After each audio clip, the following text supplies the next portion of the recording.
মন্ত্রণালয় সম্পর্কিত সংসদীয় কমিটি রয়েছে ৩৯টি। অধিবেশন শেষ হয়েছে ২টি, অথচ গঠিত হয়েছে মাত্র ৭টি।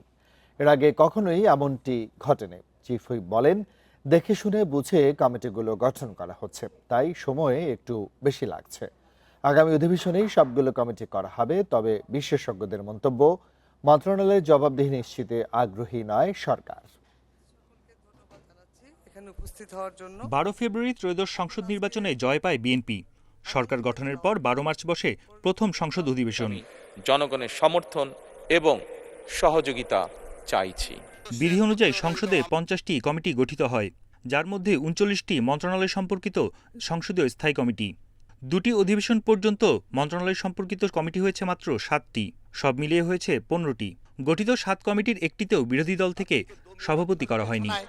আলোচনা না হয়ে চিফ হুইপ বলেন, ৩ অধিবেশন পর্যন্ত সংসদীয় কমিটি গঠনের সুযোগ রয়েছে। এমপিদের যাচাই করে সিদ্ধান্ত নেওয়া হচ্ছে।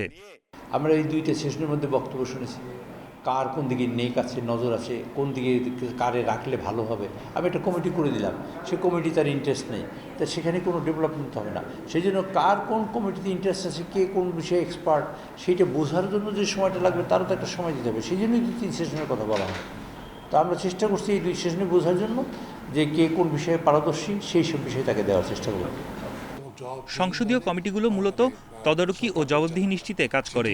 দ্বিতীয় অধিবেশনেও কমিটিগুলো না করা সরকারের সদিচ্ছার অভাব হিসেবে দেখছেন বিশ্লেষকরা।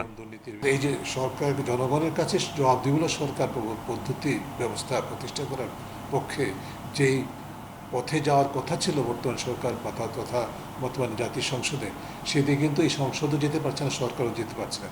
তারই একটা দৃষ্টান্ত হিসেবে আমি মনে করছি এই যে কালক্ষেপণ করা হচ্ছে একদিক থেকে কমিটিগুলো গঠন করার ক্ষেত্রে, সেটির একটা দৃষ্টান্ত। সংসদীয় কমিটি গঠনে দেরি হলে মন্ত্রণালয়ের অনিয়ম আড়ালে থেকে যায় বলেও মন্তব্য করেন তিনি। বন ইবনে কামাল, ইন্ডিপেন্ডেন্ট নিউজ, ঢাকা।